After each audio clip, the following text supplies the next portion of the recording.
qual é o tema que vai cair em todas as provas de biologia desse ano. Anota aí que eu vou te falar agora, tá? O tema é vírus. Seja qual for a prova, se tiver questão de biologia, Enem, vestibular, Olimpíada Brasileira de Biologia, Olimpíada Nacional de Ciências, tem questão de biologia, o top dos tops do assunto é vírus. E você sabe por quê? A gente está vivendo uma epidemia de dengue e daí sempre que a gente fala de vírus, de doença viral, a gente também tem que falar de vacina. Tem vacina da dengue chegando aí no mercado. A gente acabou de sair praticamente de uma pandemia global causada por um outro vírus, Covid-19. Então é tema que vai ficar na crista da onda por muito e muito tempo. E agora eu pergunto para você, você domina esse assunto? Gente, não é um assunto difícil, tá? Estudar vírus é até gostoso, é muito interessante a gente conhecer mais sobre esses micro-organismos que ficam ali, né, em cima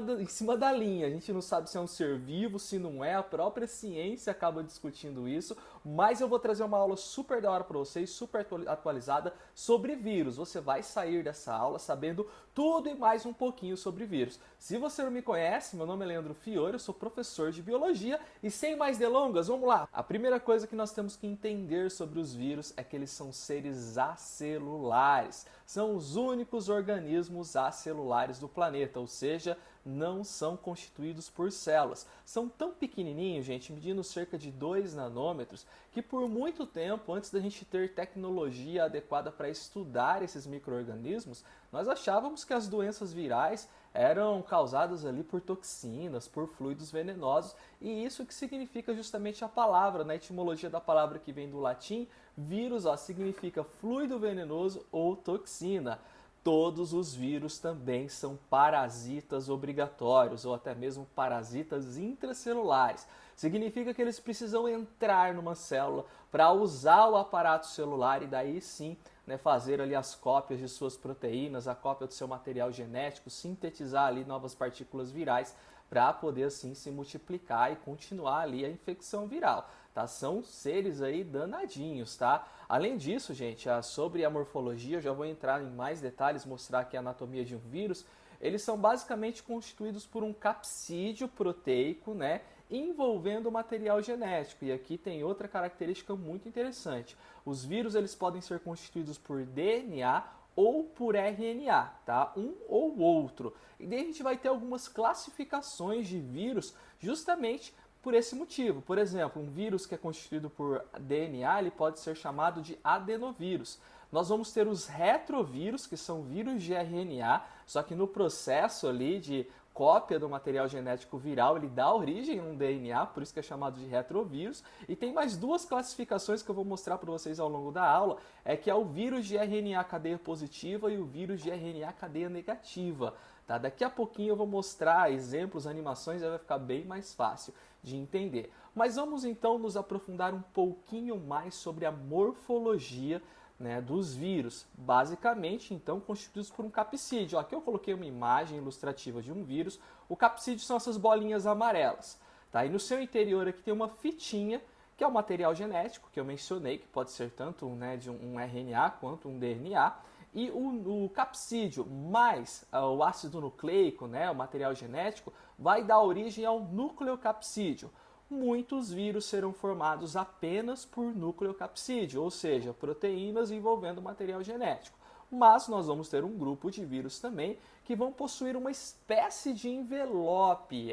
Esse envelope ele é feito de lipídios, como se fosse uma membrana plasmática, mas essa membrana plasmática, né, ao estudar ali o ciclo viral, né, os cientistas perceberam que era a própria membrana plasmática da célula hospedeira que o vírus acabou usando ali como envoltório viral. E isso acaba sendo uma característica até interessante do ponto de vista ali do vírus, porque isso ele utiliza para enganar o sistema imunológico do invasor para poder ali não ser reconhecido pelos sistemas de defesa do corpo. Tá? Então alguns vírus, como é o caso aqui do próprio vírus da AIDS, que é essa imagem que eu estou usando aqui na aula. Tá vendo que ele é envolvido aqui por uma dupla camada de fosfolipídios e glicoproteínas, né? Esse envelope ele retira da célula invasora, da célula hospedeira, né? Da célula que ele parasitou ao longo do processo. Então, essa é a morfologia básica de um vírus, tá? Existem vários tipos de vírus e a gente tem que entender que os vírus são espécie específica. Por exemplo, a gente tem uma classificação de vírus que são os bacteriófagos. O próprio nome diz, bacteriófagos, são vírus que atacam bactérias, tá? Os bacteriófagos são bastante importantes na história da ciência porque muito do que nós sabemos sobre vírus nós aprendemos estudando os bacteriófagos, tá? Eles são basicamente formados pelo núcleo capsídeo, material genético e proteínas, né? E o mais importante, né, os mais estudados são aqueles que infectam a E. coli, que é uma bactéria, né, muito conhecida também, presente no trato intestinal, tá? Conhecida, então, esse vírus é conhecido como Fagus T. Tá? É um vírus muito danadinho, só que para a ciência ele foi muito importante, porque nós aprendemos bastante estudando esse vírus. Nós temos, por exemplo, micófagos, que são vírus que atacam só fungos, até mesmo vírus específicos de plantas e vírus específicos de animais, sendo que um vírus ele pode ter a capacidade de infectar um animal, né, e não infectar outro animal, mesmo pertencendo ali ao mesmo reino. Porém, os vírus ao longo do tempo também sofrem mutação, né? E uma mutação pode fazer com que um vírus de determinada espécie se torne vírus de outra espécie. É o que ocorreu, né? Uma das hipóteses que pode explicar, né, o surgimento do Covid para humanos, que antes era apenas um vírus de outras espécies de animais. Mas beleza, outro ponto muito importante que a gente tem que dominar, a reprodução viral. Que é, vamos dizer assim, bastante simples, tá? Dá uma olhada nessa imagem aqui. A gente vai ter 4 ou 5 fases, né, principais.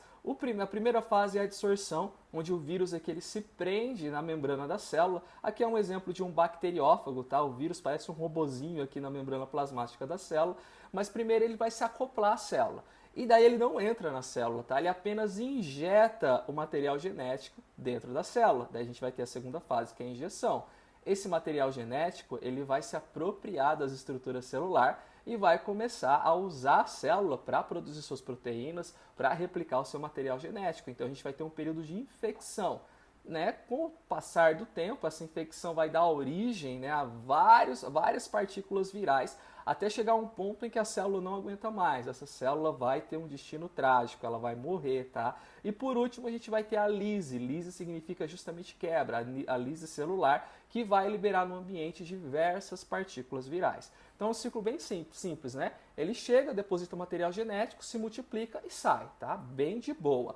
Mas, para complicar um pouquinho, se não complicasse não seria biologia, né?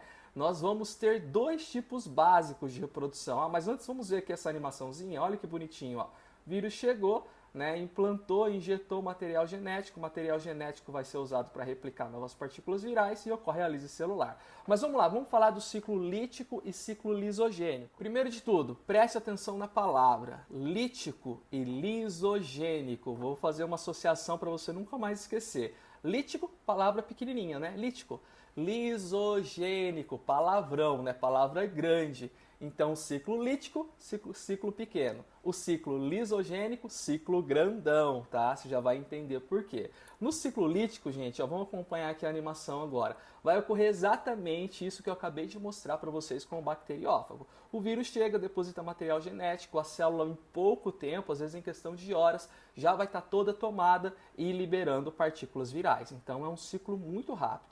Uma doença viral que tem ciclo lítico, os sintomas vão ocorrer ao longo de poucos dias, no máximo, beleza? Agora, no ciclo lisogênico, ó, o vírus chega do mesmo jeito, deposita o material genético. Esse material genético, ele vai ser assimilado pelo material genético da célula, só que vai ficar ali, entre aspas, numa espécie de dormência. A própria célula tem a capacidade de fazer mitose e se dividir, ela pode se dividir várias vezes, até que chega a determinado ponto, por um gatilho ambiental, uma queda de imunidade, daí sim essas células vão começar a sintetizar vírus e daí a gente vai ter muitas vezes uma doença que demora mais para aparecer. Porém, quando ela aparece, ela se desenvolve de forma mais aguda, tá? Olha o que está acontecendo aqui, ó, a célula se dividindo, até que em determinado ponto ela vai entrar, né, no processo de replicação viral. A gente tem como exemplo, tá, gente, desse ciclo lisogênico, tá, as doenças como a própria AIDS, que às vezes demora, a pessoa contrai o vírus e demora bastante tempo para manifestar, ou a herpes, né? A herpes que são aquelas feridinhas, daí tem a herpes bucal, a herpes genital. mas é um vírus, inclusive, na qual ele fica adormecido ali na célula. Quando tem uma queda de imunidade, ele aparece. E a pessoa que geralmente tem herpes vai ter herpes pela vida inteira. Tá? É uma característica desses vírus que tem ciclo lisogênico. A mesma coisa, a AIDS pode demorar para aparecer os primeiros sintomas, mas quando aparece, né, uma vez que as células todas ali do sistema imunológico vão estar praticamente tomado por esse material genético invasor, daí começam as complicações e se desenvolve de forma bastante aguda. Entendeu a diferença entre ciclo lítico e lisogênico? Tá gostando da aula? Tá ficando alguma dúvida? Deixa aqui embaixo nos comentários. Não tem dúvida nenhuma? Comenta também, porque daí você ajuda o canal. Comenta qualquer coisa, uma receita de bolo, fala que gostou da aula, fala que tá odiando, qualquer coisa. Comenta aqui que tá valendo, tá? Mas beleza, eu vou chamar a atenção agora para aquelas questões de classificações dos vírus quanto ao tipo de material genético. Começando pelo retrovírus, tá? Esse retrovírus é um danadinho. Acompanha a animação aqui comigo. A gente tem aqui o vírus número 1 fora da célula. Ele vai se acoplar à célula, vai injetar o material genético. Esse risquinho verde aqui, ele é um RNA, por isso que ele é um retrovírus. E esse RNA, ele vai ser utilizado para produzir um DNA. Tá vendo que o RNA é uma fitinha só, verdinha, e depois aqui embaixo eu tenho duas fitinhas azuis? Essas duas fitinhas azuis são DNAs produzidos a partir do RNA. Para isso é necessário uma enzima chamada transcriptase reversa, que apareceu aqui também. A transcriptase reversa geralmente entra ali junto com o próprio vírus para conseguir primeiro produzir um DNA. Por que, professor, que é necessário isso? Porque é esse DNA que vai ser utilizado para produzir os novos vírus. Uma vez que o aparato da célula, né, as próprias enzimas da célula que serão utilizadas pelo vírus, eles vão produzir agora RNAs mensageiros com os códigos ali para as proteínas a partir desse DNA. Então esse tipo de vírus ele tem um pouquinho mais de trabalho. Ele tem um RNA dentro da célula, esse RNA tem que sofrer uma espécie de transcrição reversa, por isso que é chamada transcriptase reversa, e que vai dar origem a um DNA. Na transcrição, tá gente, só fazendo um paralelo aqui, lembra da transcrição do DNA? Nós pegamos um DNA e copiamos em RNA. É o contrário que esse vírus faz, ele tem RNA e faz a produção de uma partícula de DNA, transcriptase reversa. E daí sim começa ali aquela fase de multiplicação viral dentro da célula, ok? Um adenovírus, né, ele não vai ter esse processo, porque ele já é um vírus de DNA, então ele já pula uma fase, beleza? Mas, desde a época de Covid-19, a gente está adicionando mais duas classificações de vírus, tá? Que antes a gente nem falava nas aulas de biologia, que é o vírus de cadeia positiva e o vírus de cadeia negativa. Os dois vírus são vírus de RNA, porém eles têm uma estratégia um pouco diferente. Eles não vão dar origem a DNA, então eles não têm essa enzima transcriptase reversa. Já vou falar logo de cara aqui para vocês que o SARS-CoV-2, que é o vírus que dá origem ao Covid, né, a doença conhecida como Covid-19, ele é classificado como um vírus RNA cadeia positivo, a gente só representa assim, ó, RNA+. Por quê? Porque a sua direção, ele já está, o sentido do RNA já está no sentido 5 linhas, 3 linhas. O que é isso de 5 linhas, 3 linhas, professor? Daí já é um papo para outra aula, mas vamos dizer assim, esse vírus já está pronto para produzir proteína, esse código genético aí. Em outras palavras, o RNA desse vírus, ele é como se fosse um RNA mensageiro. Essa é a melhor definição. O RNA desse vírus de cadeia positiva é basicamente um RNA mensageiro. O que o RNA mensageiro traz? Uma mensagem que vai dar origem a proteínas. Então olha a imagem aqui, ó. O vírus de RNA+, ele entra aqui na célula, no caso deposita o material genético, e já começa a produção de proteínas. Tá? Essas proteínas, né, vão ser usadas ali para produzir o capsídeo e próprias moléculas ali, ou melhor, a RNA polimerase vai produzir novas cargas virais ou novos materiais genéticos para esse vírus. Ok? Ó, bem simples o ciclo aqui. Tá? Agora a gente tem também uma minoria, mas existem alguns vírus que vão ser de cadeia negativa. Qual que é a diferença? A sequência ali de nucleotídeos desse vírus não vão estar no sentido 5 linhas, 3 linhas, mas vão estar ao contrário, no sentido 3 linhas, 5 linhas. E você sabe que a transcrição não ocorre 3 linhas, 5 linhas, mas sempre 5 linhas, 3 linhas. Então o que vai acontecer com esse vírus? Esse vírus primeiro ele vai utilizar ali uma RNA polimerase para fazer uma cópia, porque daí quando a gente copia esse vírus que é 5 linhas, 3 linhas, o outro lado, a cópia desse vírus, né, uma vez que é uma característica da enzima polimerase, ela faz ali a síntese ao contrário. Então dá uma olhada nessa imagem aqui, ó, de cadeia negativa. Entra esse risquinho azul aqui, indica o vírus cadeia negativa, essa bolinha vermelha indica a RNA polimerase, que vai produzir agora um RNA mensageiro, ou uma partícula viral, que se comporta como cadeia positiva. E daí sim serão produzidas proteínas e a partir dessa cadeia aqui, novas cadeias negativas ou novas partículas virais negativas que vão dar origem ao vírus. Tá? Um pouquinho complexo isso, tá? Mas resumindo, cadeia positiva é como se fosse um RNA mensageiro.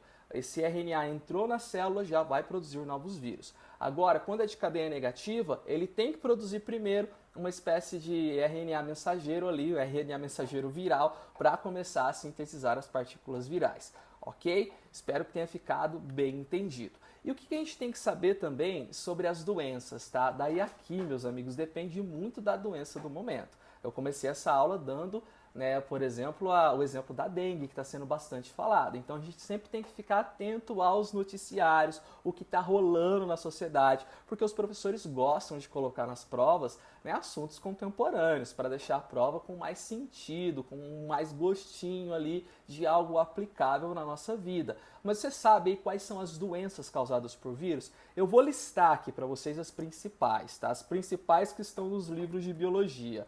Resfriado ou gripe, sarampo, cachumba, varicela ou catapora, que são a mesma doença. Ebola também já causou bastante barulho no mundo afora. Poliomielite, que é uma doença que já foi praticamente erradicada graças à vacina, só que quando o pessoal vai parando de vacinar, ela começa a voltar. Raiva, tá? Raiva é um vírus muito polêmico também, porque é uma zoonose, passa de animais para humanos. Covid-19. Beleza? E não acabou não. HPV, herpes, AIDS, hepatite, e daí vem o grupinho daquelas que são causadas por vetores, né? Dengue, febre amarela, zika, chikungunya. Aqui eu listei as principais. Eu vou marcar aqui agora, ó, o primeiro grupinho, que toda essa primeira coluna são de vírus que são transmitidos através de fluidos corpóreos, como por exemplo gotículas de saliva. Uma pessoa contaminada espalha o vírus através de gotículas, nessas gotículas terão partículas virais. O segundo grupinho que apareceu de azul aqui agora são as chamadas ISTs, infecções sexualmente transmissíveis, que até algum tempo atrás a gente chamava de DST, doença sexualmente transmissível. Eu marquei hepatite aqui, ó, mas a hepatite também faz parte do primeiro grupo, tá? Hepatite também é passado através de gotículas de saliva, mas também é uma IST. E por último, tá? O último grupo aqui são de vírus que são transmitidos com a ajuda de um vetor. Geralmente esses vetores são insetos, né? No caso da dengue, da zika e da chikungunya, a gente vai ter o quê? A gente vai ter o famoso mosquitinho da dengue, o Aedes aegypti, né? E tem também o hemagogos, que é o mosquitinho que transmite a febre amarela. E sério, galera, só de você saber, por exemplo, se a doença é causada por um vírus ou por uma bactéria, que é outro tipo de organismo, ou um fungo, ou um protozoário, às vezes já é o suficiente para você acertar muitas questões. E essas questões fáceis que a gente não pode errar de jeito nenhum. Agora eu vou te dar mais dicas se você está gostando de estudar aqui com Fiore Biologia, que agora é Fiore Biovet, tá? Vou deixar aqui embaixo na descrição vários materiais, várias dicas para vocês. Tem, por exemplo, uma playlist sobre evolução, gratuita, tá, para você ver aqui no YouTube. Tem uma playlist também sobre biotecnologia, que é assunto do momento, que sempre cai em provas de biologia. E se você quiser se aprofundar um pouquinho mais, eu vou deixar 2 cursos que eu estou disponibilizando. O primeiro que é o curso de genética. Genética é o tendão de Aquiles de muitos alunos, né? Nas provas do Enem sempre cai genética. Na prova da OBB sempre cai genética. Você faz esse curso de genética em 2 dias e você vai poder falar que você domina a genética. Além das aulas, tem também ali questões para você fazer em formulário que você marca ali a resposta que você acha correta, depois você já vê se você acertou ou não. Então é um curso completo, tá? E quando você faz esse curso, você me ajuda também, porque o YouTube não monetiza muito bem professores, né? A aula não é coisa que todo mundo gosta de assistir, fala se não é verdade. E além disso, se você for fazer a Olimpíada Brasileira de Biologia, eu separei um super e-book para você, que vai estar listado aqui embaixo também, mais barato do que um lanche na esquina, tá? Que você vai poder baixar, vai poder ver todas as questões da prova do último ano resolvidas, comentadas, e daí eu tenho certeza que você vai muito bem em qualquer prova de biologia que você tem aí pela frente, tá? E mais uma vez, deixa o like aí, se inscreve no canal se você não é inscrito, deixa seu comentário também e até a próxima.